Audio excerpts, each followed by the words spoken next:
Today is June 12th, 2026, and in the early hours of June 11th, the USS Michael Murphy, a 155-meter Arleigh Burke-class destroyer, the final Flight 2AA variant of its class, named for Navy SEAL Lieutenant Michael P. Murphy, who received the Medal of Honor for his actions in Afghanistan, turned into the wind in the Persian Gulf and opened her vertical launch cells. 49 Tomahawk land attack missiles came out in sequence, each one carrying a 1,000-pound warhead, guided toward coordinates that American intelligence has been building toward since the opening night of Operation Epic Fury on February 28th. CENTCOM confirmed the operation began shortly after midnight and lasted approximately 4 hours, targeting command and control centers, air defense systems, radar installations, military communications networks, surveillance capabilities, and missile storage facilities. The strikes hit locations in southern Iran near the Persian Gulf, as well as sites reported within 40 miles of Tehran, including, according to multiple reports, an IRGC command and control center in Rabat Karim, southwest of the capital. This was the second consecutive night that American precision weapons walked across the entire Iranian map. The last impacts landed just before sunrise. And then, at 8:22 a.m. Eastern Time, Trump posted on Truth Social, something that has no precedent in the modern history of American military communications. He wrote, "The United States will be hitting Iran, whose Navy, Air Force, radar, anti-aircraft, and all other forms of defense, together with most of its offensive capability, are gone. Very hard tonight." And then the sentence that changes everything. "At some point in the not-too-distant future, we will be taking Karg Island and other oil infrastructure points and assume total control of their oil and gas markets, much like we have with Venezuela, which is working out brilliantly for both Venezuela and the United States of America." I read that again. Not, "we will be striking Karg Island." Not, "we will be disabling Karg Island's infrastructure." Taking it, assuming total control of their oil and gas markets. That is not a strike announcement. That is a seizure declaration, and Trump confirmed it was not a slip in a Fox and Friends interview the same morning. "My preference has always been, take Karg Island," he said, before adding the caveat that has every analyst from CNN to Slate to Common Dreams writing about the gap between Trump's stated ambition and his stated uncertainty in the same breath. I don't know that America has the stomach for that. Let's go through every piece of this, because Night 3 is described as potentially one of the largest strike packages ever assembled against Iran, and the Karg Island announcement is the single most consequential strategic statement of the entire 103-day conflict. Start with what happened over the previous 36 hours, because the sequence matters. It began Monday night, June 8th, 9th, when an Iranian Shahed one-way attack drone struck a U.S. Army AH-64 Apache helicopter, conducting a routine patrol over the Strait of Hormuz near the coast of Oman during the nominally active ceasefire. Both crew members ejected and were rescued by a Saronic Corsair autonomous surface vessel, the first robot rescue in U.S. military history, with both aviators recovered within approximately 2 hours and reported in stable condition. Trump confirmed the Iranian origin of the strike and vowed retaliation. Nevertheless, the United States must, of necessity, respond to this attack. Night 1 came at 5 p.m. Eastern on June 9th.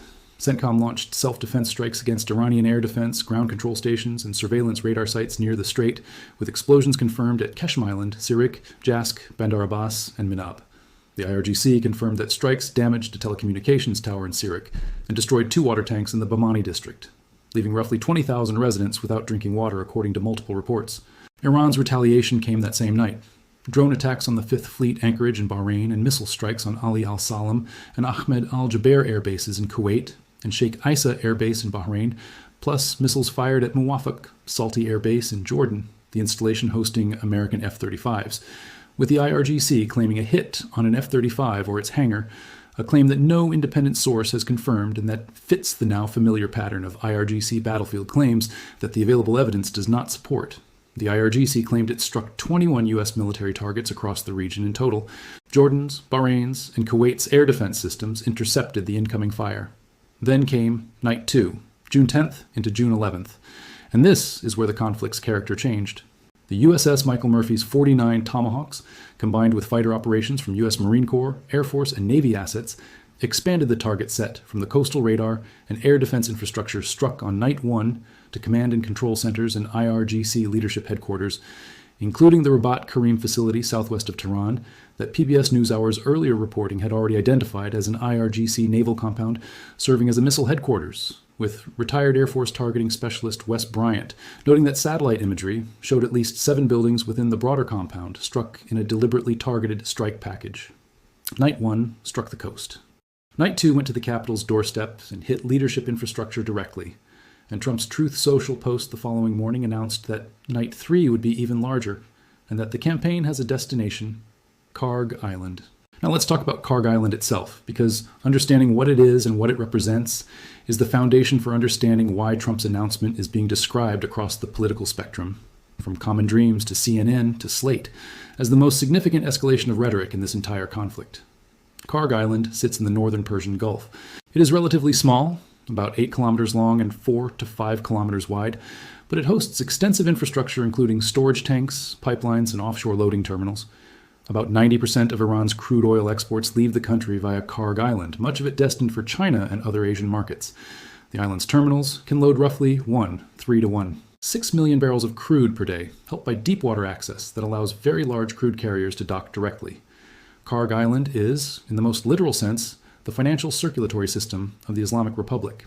Every dollar, or yuan, that flows from Iranian oil sales to international buyers flows through this 8-kilometer island.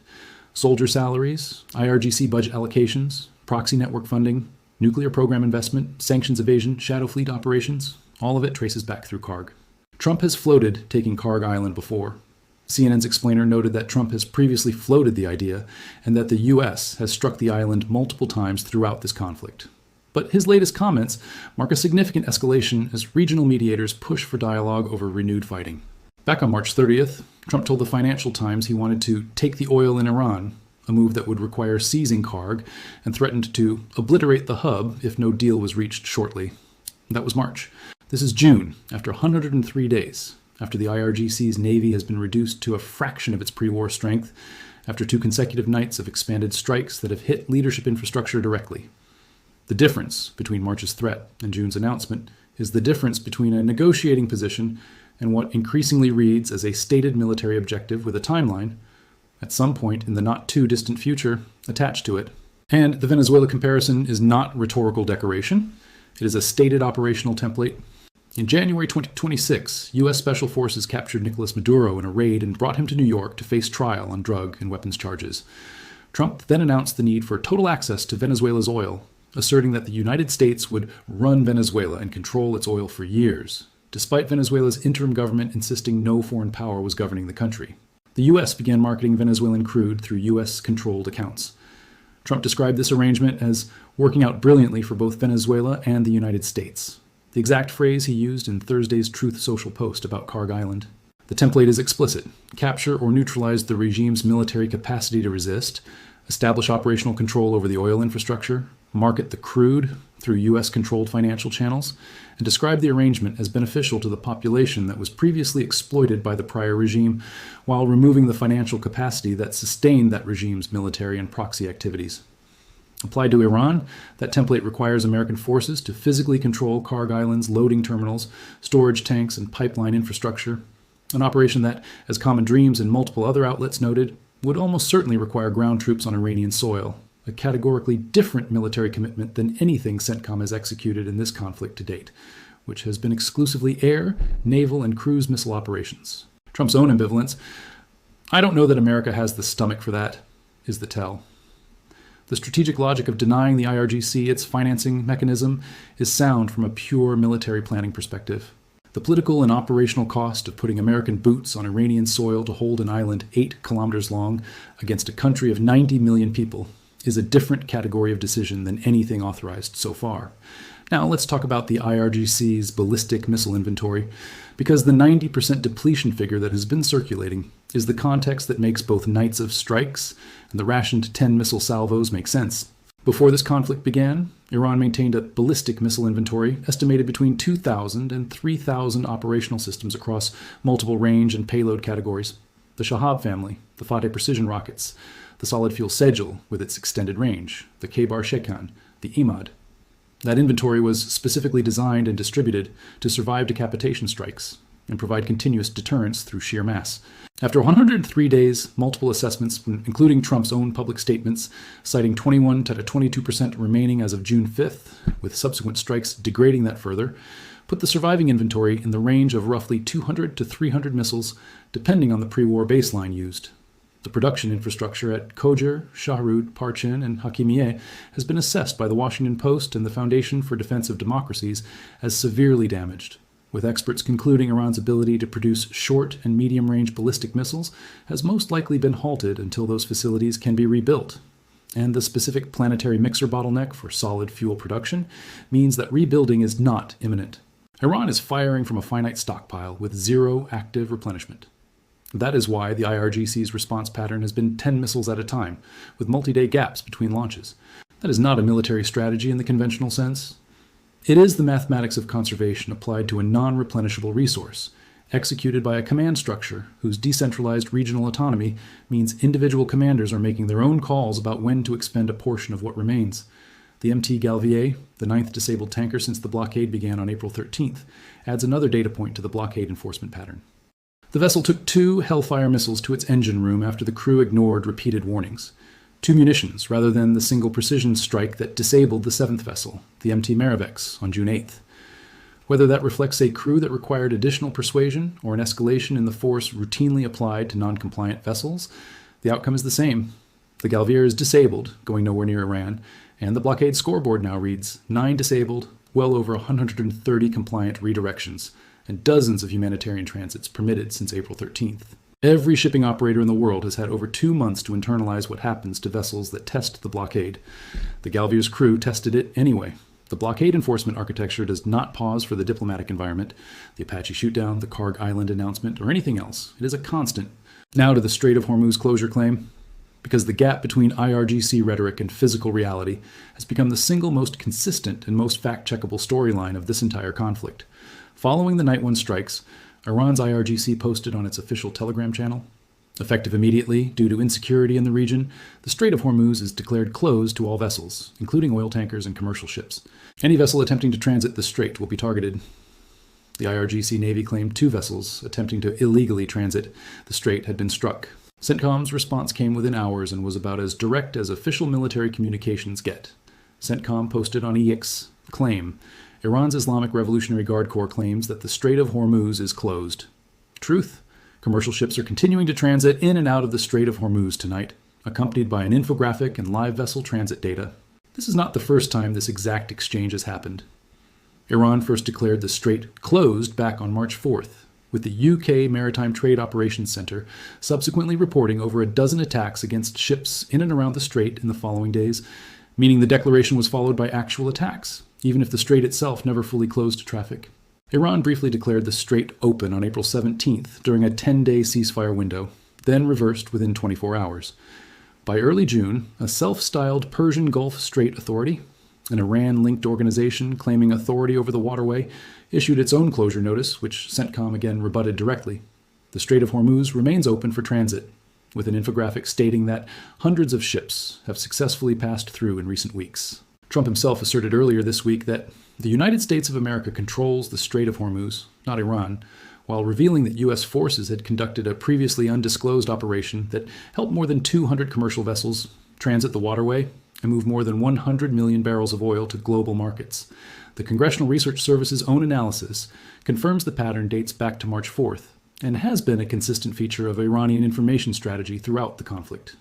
Declare closure, conduct some attacks to give the declaration surface plausibility, and have CENTCOM publicly contradict the claim with live transit data within hours. UN Secretary General Antonio Guterres weighed in on June 11th as well, warning that even under the best-case scenario, the economic and humanitarian impacts of the Strait crisis could be felt for months, with developing countries likely to suffer most, and calling for a complete ceasefire and restoration of navigational rights under international law. Guterres' intervention reflects the reality that regardless of who is technically correct about the strait's closure status, the war risk insurance premiums, the shipping diversions, and the global price effects are real and ongoing, even as the specific IRGC claim that the waterway is closed to all vessels is, as CENTCOM's own data shows, false. Let's talk about the tactical architecture of executing 2, and now potentially 3, consecutive nights of expanded strikes against an adversary whose air defenses, while massively degraded, are not zero. The sequence follows the CD doctrine that has defined this entire conflict's air operations. The EA-18G Growler enters first, completely passive, listening with its ALQ-218 receiver for any Iranian radar mission. The F-16CJ Wild Weasel follows, Baiting any surviving radar system into activating, Iran has been using delayed activation tactics, waiting until American aircraft are nearly overhead to compress the response window, the same tactic implicated in the earlier loss of an F-15EE during this conflict. When an Iranian radar activates, the Wild Weasel's AGM-88 HARM missile homes on the emission at Mach 2, destroying the radar before it can complete an engagement solution. The Growler's jamming turns surviving radar pictures to static. Through the corridor, this creates F-15E Strike Eagles, the workhorse of this campaign, 2 engines, 2 seats, and the heaviest precision payload capacity in theater, carry GBU-54 laser-guided bombs and GBU-28 bunker-busting 2,000-pound penetrators capable of defeating the underground facilities where the IRGC dispersed everything of value during the ceasefire window. The F-35 provides sensor fusion across the package via its AESA radar and Link 16 distribution, giving every other platform real-time threat geolocation before they enter contested airspace. FA-18. Super Hornets from the Abraham Lincoln, the Gerald R. Ford, and the George H.W. Bush carrier strike groups handle the maritime-facing portion of the package, and the Tomahawks, 49 from the Michael Murphy, alone on Night 2, provide the long-range strike capacity that requires no American aircraft to enter the most heavily defended Iranian airspace at all, flying low-altitude terrain-following profiles that the degraded Iranian air defense network cannot effectively engage. The China dimension matters here because American mission planners are not assuming Iran's reconstituted air defenses are identical to the pre-war baseline. The 15 to 16 transponder dark Chinese cargo flights that arrived in Iran in the weeks before Operation Epic Fury began, confirmed across multiple intelligence threads, including the NBC report on Chinese manpads and YLC-8B radar that contributed to the loss of the F-15E Dude 44 in April, represent the specific risk factor that strike planners account for. If any portion of that delivery included radar or electronic warfare technology with detection capability against American stealth platforms that the original target sets did not anticipate, tonight's strike package is operating in an environment that may contain threat systems American crews have not previously encountered in this specific theater. The reported dispersal of American aircraft at Prince Sultan Air Base earlier this week, spreading assets out to prevent concentrated losses from a single incoming ballistic missile, reflects exactly this kind of risk-adjusted planning. Here is the complete, honest assessment of where this leaves the conflict as of June 12, 2026. 2 consecutive nights of expanded strikes have moved from coastal radar infrastructure to leadership headquarters within 40 miles of Tehran. A 3rd night, described as potentially the largest package yet, is underway or imminent. The IRGC's ballistic missile inventory is critically depleted with no active production capacity.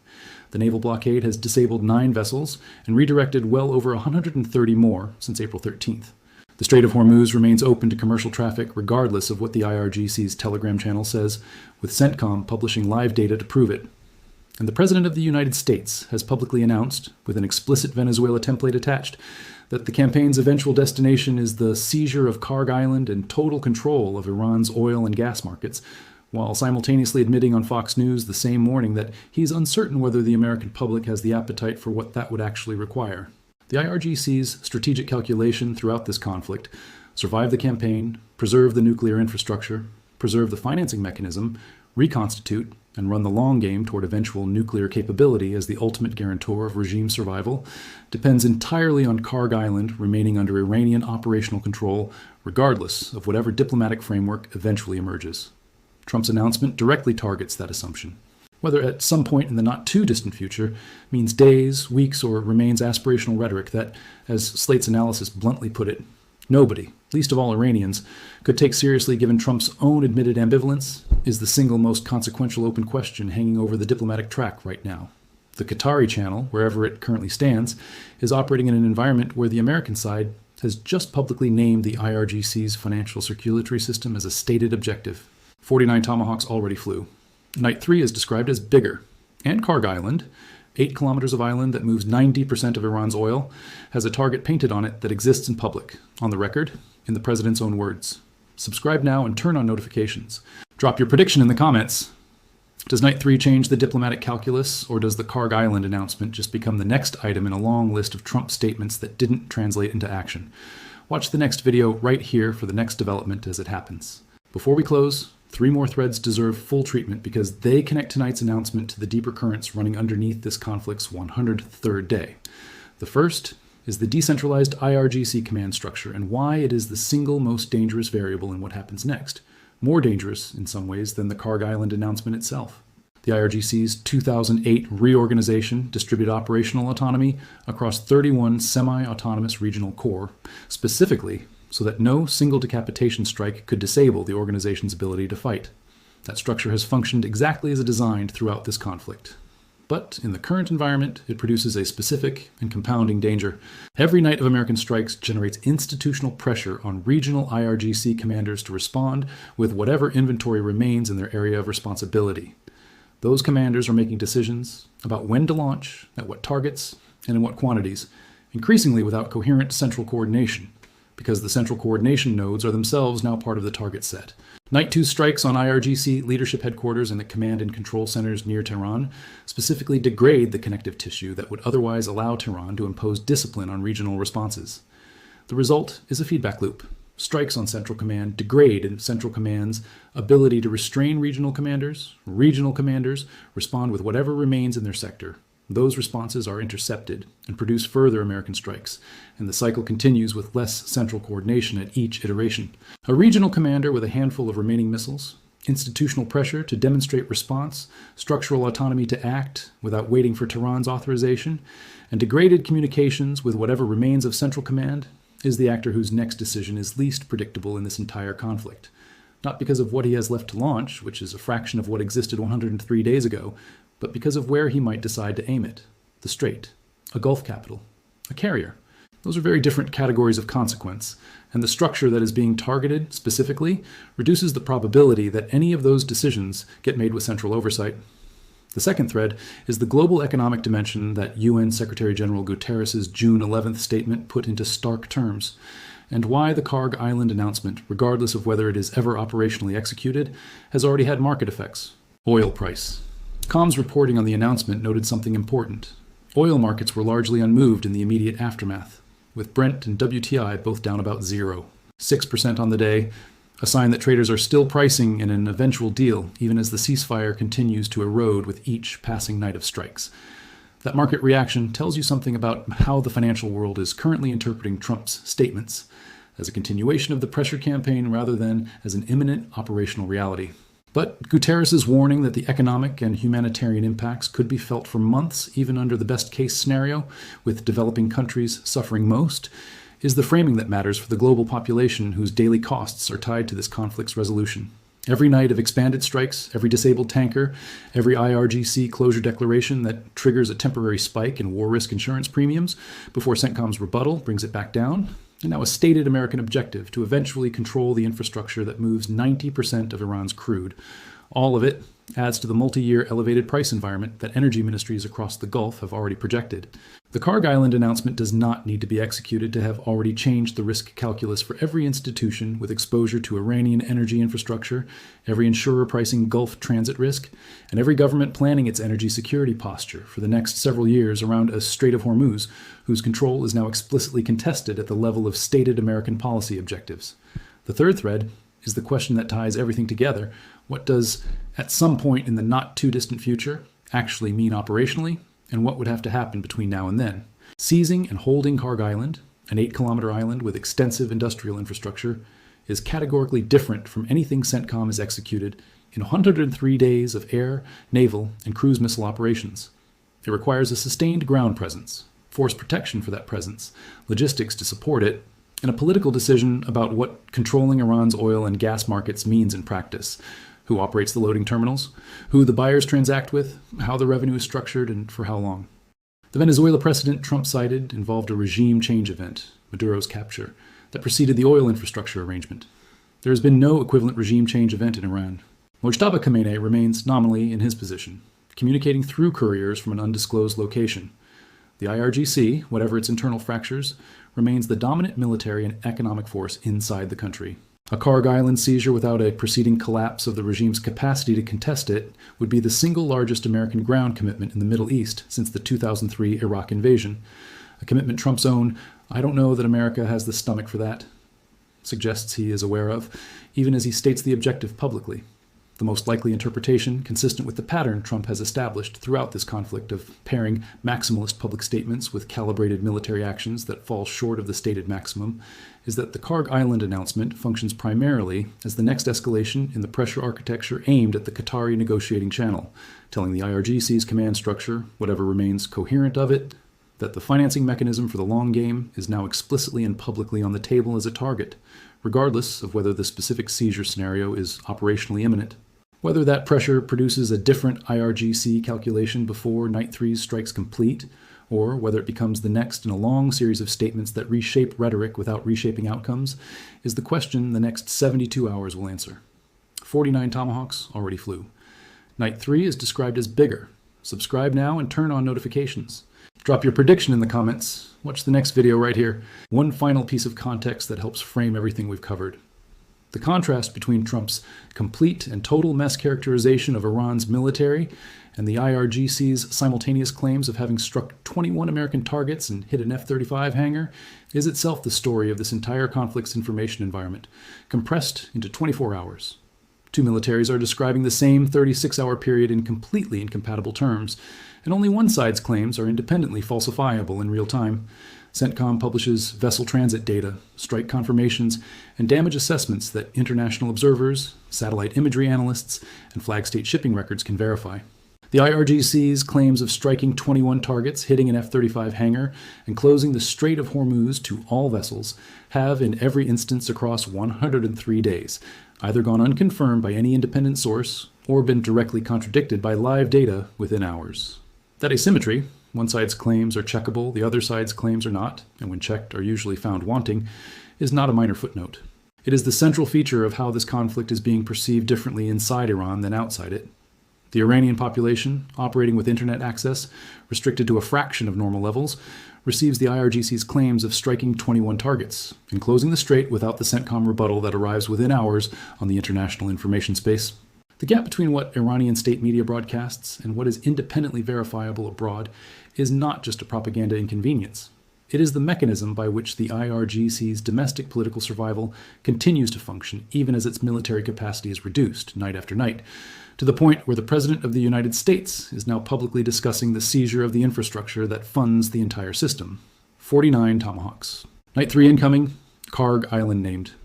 The strait remains open regardless of what Tehran's Telegram channel says. That is June 12th, 2026. Subscribe, turn on notifications, watch the next video right here, and one last point that ties the entire 103-day arc together.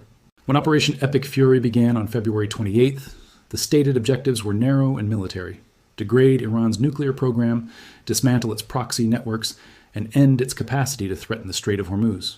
Those objectives, by the available evidence, have been substantially achieved.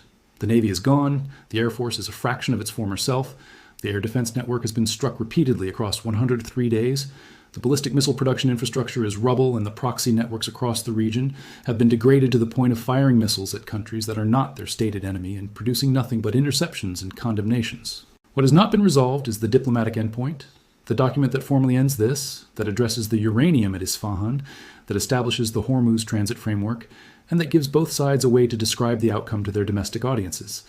The Karg Island announcement is the first time the stated American objective has moved beyond degrade Iran's capacity into control Iran's primary economic asset. A categorically different kind of objective that, if pursued to its logical conclusion, looks less like the end of a military campaign and more like the beginning of an entirely new phase of American involvement in Iran's internal economic and political life. Whether that is where this is actually heading, or whether it is the maximalist rhetorical pressure point in a negotiation that both sides still want to conclude before it gets there, is the question that the Qatari channel, the IRGC's command structure, and ultimately Trump himself will answer in the days ahead. 49 Tomahawks already flew. The largest strike package yet is described as imminent, and Karg Island has a name attached to it now in public from the President of the United States. Subscribe, turn on notifications, drop your prediction below, watch the next video right here.